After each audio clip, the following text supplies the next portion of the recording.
د ترانسپورت او هوایي چلند په برخه کې مهم بدلونونه او نوي پلانونه تر لاس لاندې دي. له هوایي خدماتونو نیولې تر ځمکني ترانسپورت پورې د پراختیا خبرې کیږي،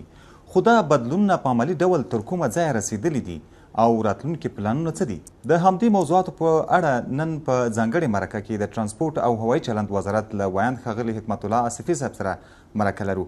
آصفي صاحب، تاسو ته په ځانګړې مرکه کې ښه راغلاست او ستړي مه شئ. مزید صاحب، تاسو ته او ستاسو محترمو لیدونکو ته سلامونه او نیکې هیلې وړاندې کوو. خوښ یو چې ستاسو سره یو. تیر کال د ترانسپورت او هوایي چلند وزارت کوم مهمې لاسته راوړنې درلودې او په کومو برخو کې مهم پرمختګونه شوي دي؟ احمد صاحب، که چیرته په لنډه توګه باندې موږ یادونه وکړو، د ترانسپورت او هوایي چلند وزارت هغه لاسته راوړنې چې په تیر کال او د دې ترڅنګ په تیرو 4.5 کلونو کې ترسره شوي دي، موږ او تاسو د دې شاهد یاستو چې د موټرو د سرعت کنټرول او د مسافرو د خوندیتوب لپاره تقریبا په 40,000 وسایطو کې جی پی اس یا د څارالې نصب شوي دي. لومړی چې دغه پروسه شروع شو چې 3-4 شرکتونه و چې خدمات یې وړاندې کول، الحمدلله اوس تقریبا موږ 21 شرکتونه لرو چې پرون هم د یو شرکت سره تفاهم نامه لاسلیک شوله چې په دغه برخه کې دوی د جی پی اس خدمات وړاندې کوي. نور کله تنها مرکز کابل ښار کې اوس الحمدلله په ټولو ولایتونو کې، په لویو ولایتونو کې البته دوی خدمات وړاندې کوي. د دې ترڅنګ موږ د وسایطو د چیک او د تخنیک په برخه کې یادونه کولی شو چې له سفر څخه وړاندې په ټولو هډو او ترمینالونو او تمځایونو کې د وسایطو چیک او تخنیک له سفر څخه وړاندې ډیر ضرور دی. او د دې ترڅنګ عامه په هوایي موټر چلوونکو ته او د دوی همکارانو ته ډیره توجه شوې ده. که چیرته موږ د زیربنایي تاسیساتو یا د ترانسپورتي پروژو د تطبیق په برخه کې یادونه وکړو چې دویمي واحدونه د ترانسپورت او هوایي چلند وزارت هغه که د هوایي چلند په برخه کې او یا د ځمکني ترانسپورت په برخه کې وو، بالکل یعنی د یو اداري ودانۍ هم موجوده نه وه په اکثره ولایتونو کې. په دغه برخه کې موږ اداري ودانۍ جوړې کړلې چې ترڅو مراجعین وکولی شي ښه خدماتو ته لاسرسی پیدا کړي. د هوایي چلند په برخه کې موږ د انسټیټوټ یادونه کولی شو چې هلته محصلین زده کړې کوي، وروسته په دندو ګمارل کیږي. د اوس مهال موږ په نړیوالو هوایي ډګرونو کې، په محلي هوایي ډګرونو کې د افغان مسلکي انجینرانو له لوري خدمات وړاندې کیږي. د ټکنالوژي یا د موبایل اپلیکیشن د سیستمونو تطبیق یادونه کولی شو چې موږ تقریبا ډیر ژر د چې په راتلونکي 10 ورځو کې د باربري موټرو یا د بارونکو وسایطو موبایل اپلیکیشن بازار ته وړاندې کوو. د دې څنګه به سوداګر، موټر چلوونکي او هیوادوال او مسافر یعنی وکولی شي د بارونو د لیږد په ارتباط باندې له هغوی څخه استفاده وکړي. تاسو د دې شاهد یاستئ چې د آنلاین ټکسي خدمات پیل شول او همدارنګه کابل ښار کې چې دوی فعالیت کوي او ښه نتیجه یې ورکړې ده. په دغه برخه کې نور هیوادوال هم د تالیواله دي چې ترڅو په دغه برخه کې پانګونه وکړي. یوه موضوع د یادونې وړ ده چې په افغانستان کې د تیر پارک جوړولو، د الکترونیکي یا ټولګیټ جوړولو دغه دروازو سره هیوادوال ناشنا وو او همدارنګه یوه نوې موضوع ده د ترانسپورت په برخه کې. خو الحمدلله ترانسپورت او هوایي چلند وزارت وتوانېدو چې ترڅو په دغه برخه کې سرمایه ګذاري او د دې ترڅنګ د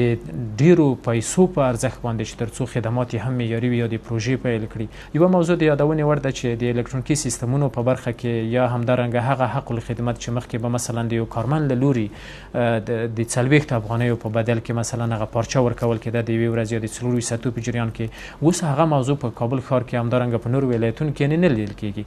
یاد سیستم په داسې ډول باندې طرح شوی دی چې په 3 میاشتو کې هغه موټر چلوونکی که د بس موټر چلوونکی وي او یا همدارنګه ټکسي وي، دوی هغه اړوند ریاست ته مراجعه کوي، هغه خپل تادیات کوي او د ورځې په جریان کې دوی ته څوک نه درېږي. البته هغه نظارتي ټیمونه چې هغه د کرایې د کنټرول په برخه کې وي، د دوی د ترانسپورتي اسنادو د چیک په برخه کې وي، د دوی نظارت کوي او همدارنګه ترڅو موږ وکولی شو د نظارت په مرسته باندې خدمات لا نور معیاري شي، ترانسپورت لا نور معیاري شي او ښې اسانتیاوې رامنځته شي. ډېره زیاته مننه چې د تېرو لاسته راوړنو او دغه راز د راتلونکو پلانونو په اړه مو ډېر واضح معلومات وړاندې کړه. بل دا که راته ووایئ چې د هوایي چلند د خدماتونو د لا ښه والي لپاره تاسو کومې پروژې یا پلانونه تر کار لاندې لرئ؟ په هوایي ترانسپورت دا ډېره یوه مهمه موضوع ده، ولې ځکه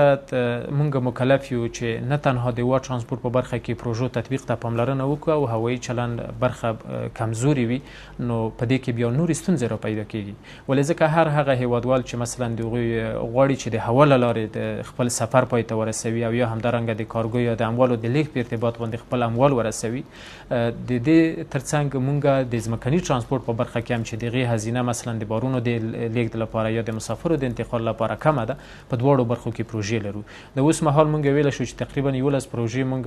14 پروژې د هوایي چلند په برخه کې مونږ ګټه اخیستنې ته سپارلې دي او د دې ترڅنګ تقریبا د 10 شاوخوا کې هغه پروژې چې اوس د تطبیق په حالت کې دي. زه یو مثال تاسو ته یادوم چې د ځغاستل کې د رنوي او همدارنګه د ټاکسوي او داسې نورو برخو کې چې د ځینې پروژې وي هغه په هوایي ډګرونو کې ګټه اخیستنې ته سپارل شوي دي. تاسو ته بهتره معلومه ده چې تقریبا هوایي ډګرونه بیخي د فلج په حالت کې موږ ته پاتې شول، خو الحمدلله مونږ ډیر زر وکولای شو، خصوصا نړیوال هوایي ډګرونه چې هغه بیرته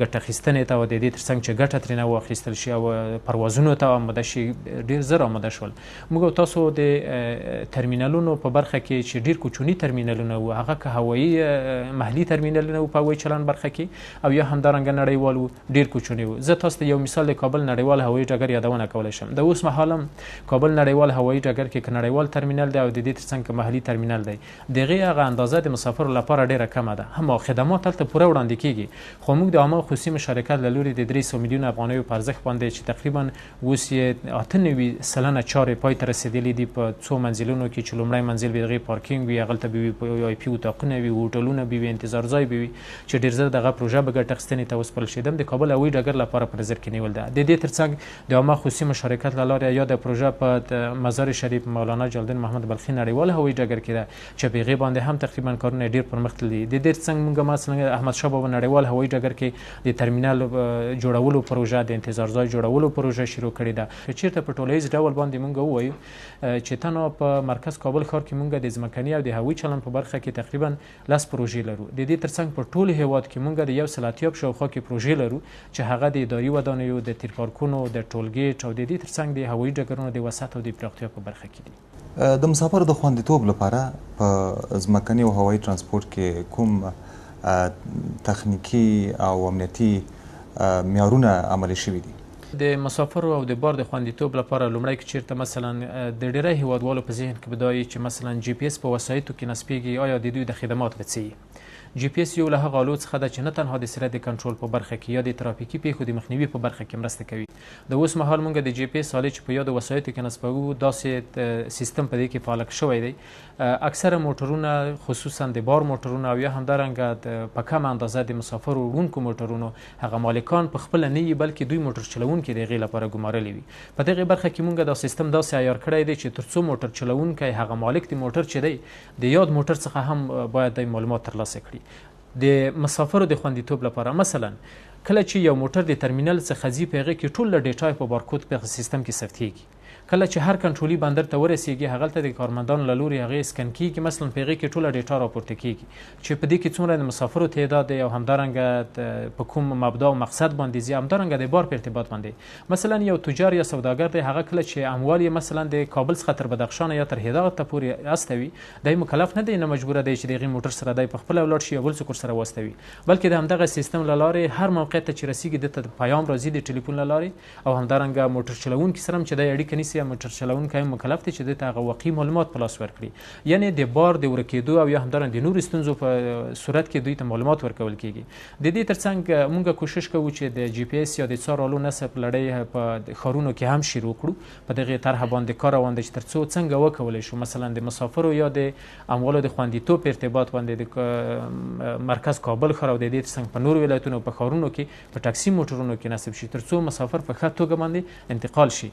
د دې ترڅنګ د مسافرو د خوندیتوب لپاره په هوایي ډګرونو کې موږ هغوی ته جلا جلا مساجد نیولي دي. د دې ترڅنګ د هغوی لپاره مثلا د اوداسه ځایونه، هوټلونه، اتاقونه او د هغوی مثلا د وسایطو لپاره تمځایونه یا د سیوري لپاره ځایونه، یعنې بېلابېل اسانتیاوې په دې کې موجودې دي. یوه موضوع زه یادوم، مثلا اوس مهال د مسافرونکو موټرو کې دوی لپاره خدمات ډېر معیاري شوي دي. مثلا 1580 موډل موټرونه یا 2x1 موټرونه په عام اصطلاح چې ورته ویل کېږي، په هغې کې د وسایط داسې دي چې مثلا هیڅ مسافر که چیرته د موټر اړتیا ورته پیښه شي چې مثلا موټر څخه ښکته شي یعنی دوی ټول هغه ضرورتونه موټر داخل کې هم یعنی رفع کېدلی شي یعنی دومره اسانتیاوې هلته موجودې دي. د دې ترڅنګ موږ د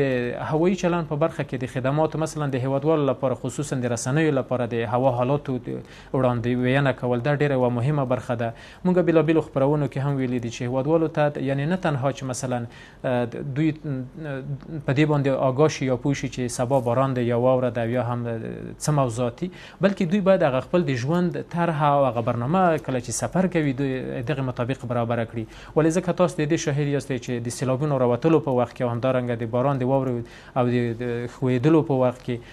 ډېری حادثې ترافیکي رامنځته شولې. په دغه برخه کې هم دوی باید خپلې برنامې هغه سفرونه د هغې مطابق سکیجول یا هم برنامه ریزي کړي. د خصوصي پانګونې د جلب لپاره ستاسو وزارت کومې اسانتیاوې برابرې کړي دي داسې فرصتونه را برابر کړي دي؟ د عامه خصوصي مشارکت په برخه کې زموږ د پلان عمومي ریاست د هغې اړوند یوه ځانګړې برخه ده چې په دغه برخه کې د هغې لپاره ځانګړي کارمندان ګمارل شوي دي تر څو وکولی شي د هیوادوال هغه هیوادوال چې د هیواد څخه بهر یا هم د هیواد په داخل کې د هغوی سره مثلا دوی په تماس کې وي چې تر څو وکولی شي د ځمکني ترانسپورټ او همدارنګه د هوایي ترانسپورټ په برخه کې پانګونه وکړي. تاسو ته بهتره معلومه ده چې تقریبا په تېرو څلور نیمو کلونو کې موږ د څه باندې 10,000 جریبې ځمکه لیږ کړی دی. مثلا د بېلابېلو ادارو څخه د ترانسپورټ او چلند وزارت ته دغه ځمکه انتقال شوې ده. نو زموږ موخه هم دغه ده چې تر څو د عامه خصوصي مشارکت له لارې او یا همدارنګه د وزارت د بودیجې له لارې وکولی شو په یادو ځمکو باندې تاسیسات جوړ شي. په دغې برخه کې مثلا ما چې یادونه وکړه د عامه خصوصي مشارکت له لارې د پلچرخي سیمه کې د ټولګټ جوړولو دا پروژه یعنی د سرمایه لرونکي هیوادوال له لوري جوړیږي. د دې ترڅنګ کابل نړیوال هوایي ډګر کې د انتظار ځای پروژه دا هم همدارنګه جوړیږي. یعنی بېلابېلې پروژې تقریبا موږ د 10 تر 15 پروژو پورې یادونه کولی شو چې د وا ترانسپورټ او د هوایي چلند په برخه کې یا د پروژې د عامه خصوصي مشارکت له لارې جوړیږي. په دې کې په مستقیم او غیر مستقیمه توګه هیوادوالو ته تقریبا موږ تنها مثلا د ارغندې پروژه موږ یادولی شو چې هغه د ترانسپورټ او چلند وزارت له بودیجې څخه جوړیږي خو په هغې کې تقریبا په مستقیم او غیر مستقیم ډېرې هیوادوالو ته یعنې د کار زمینه برابره شوې ده چې تر 500 پورې رسیږي. له سیمه ییزو او نړیوالو هیوادونو سره د ترانسپورټ او هوایي چلند د وزارت د همکاریو اوسنی وضعیت څنګه دی یا کومې ستونزې موجودې دي؟ مونږ د افغانستان اسلامي امارت د ترانسپورټ او هوایي چلند وزارت خصوصا د وا ترانسپورټ په برخه کې د ټولو هیوادونو سره د ترانسپورټي حسنه اړیکو غوښتونکي او په دغه برخه کې ډېرې اسانتیاوې لرو. مونږ د ترانسپورټي قوانینو د معاهداتو ریاست چې په دغه برخه کې له بېلابېلو هیوادونو سره دوی په اړیکه کې دي نه تنها د هوایي چلند په برخه کې چې مثلا په هوایي چلند کې مثلا اوس مهال تقریبا د 10 څخه تر 12 پورې شرکتونه دي چې دوی داخلي او نوري خارجي شرکتونه دي خو دوی هم مهاله د افغانستان ته الوتنې کوي. دا په دې دلالت کوي چې د افغانستان د هوایي چلند برخه یوه معیاري برخه ده او د دې ترڅنګ هغه ټولو الوتکو او د دوی چې کوم خدمات د دوی غوښتنه ده هغه ټول ورته وړاندې کیږي او د مسافر هم د هغې څخه خوشحاله دي. خو د وا ترانسپورټ په برخه کې موږ د بېلابېلو هیوادونو سره د ځمکني ترانسپورټ له لارې هغه د تاسو وینئ چې زموږ موټرونه د تګ راتګ کوي او خصوصا د چین هیواد سره موږ یادونه کولی شو. مثلا د چین هیواد سره مثلا چې په مستقیم ډول باندې موږ د ځمکې له لارې تر اوسه پورې تفاهم ته په دې برخه نه یو رسېدلي خو ما د خارجه وزارت له لوري موږ دوی ته مسوده استولې ده چې تر څو مثلا څنګه وکولی شو د تاجکستان افغانستان او چین له لارې د دغه هیوادونو په ارتباط باندې موږ د ځمکني ترانسپورټ برخه کې هم تګ راتګ پیل کړو. تاسو د چین په اړه یادونه وکړه. د چین هیواد سره ستاسو د وزارت د همکارۍ اوسنۍ کچه څنګه ده او دغه راز که کومې ګډې پروژې تر لاس لاندې لرئ او یا مستقیم پروازونه چین ته شته که نه؟ مونږ د چین هیواد په ارتباط باندې ویلی شو چې تقریبا مونږ په 2-3 میاشتو کې یو ځل د دوی د همکارانو سره د وا ترانسپورټ په برخه کې مونږ د آنلاین ناستې لرو. د دې ترڅنګ هر وخت مثلا د ترانسپورټ او چلند وزارت د اړوند بخش استازي مثلا د چین سفارت سره یعنی دوی مجلسونه لري خو په دغه برخه کې مونږ کوښښ کوو چې لکه څرنګه چې اوس مهال د چین سره د نورو هیوادونو په مرسته باندې مونږ د وا ترانسپورټ په برخه کې تګ راتګ لرو مونږ کوښښ کوو چې دغه اسانتیاوې په مستقیم ډول باندې شي او د هوایي چلند په برخه کې تاسو ته د بهتره معلومه ده چې چین ته زموږ د الوتنې جریان لري، مسافر ځي ورځي، او په دغه برخه کې د کارګو په ارتباط باندې چې د کابل رومچي ترمنځ هم هغه د کارګو انتقالات کیږي، د افغانستان څخه وچې میوې صادرات هلته شته دي. موږ په دې باندې بسنه نه کوو او همدارنګه د چین هیواد څخه هم موږ منندوی په دغه برخه کې زموږ سره دلچسپي ښودلې ده. دوی هم په دغه تاکید باندې دي چې تر څو زر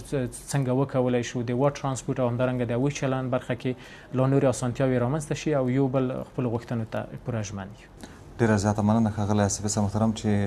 موږ ته وخت راکړ او زموږ پوښتنو ته مو ځوابونه ورکړل. خوشحاله اوسئ مزی صاحب. قدرمنو لیدونکو، تاسو په ځانګړې مرکه کې وکتل چې د ترانسپورت او هوایي چلند وزارت له ویاند ښاغلي حکمت الله آصفي صاحب سره مو مرکه درلودله. په دې هیله چې دا مرکه ستاسو د خوښې وړ ګرځېدلې وي. تر بیا او بلې ځانګړې مرکې چې زه به ستاسو په درانه خدمت کې حاضرېږم، تاسو هر چېرته چې یاست خوښ او بریالي اوسئ. الله مو مل شه.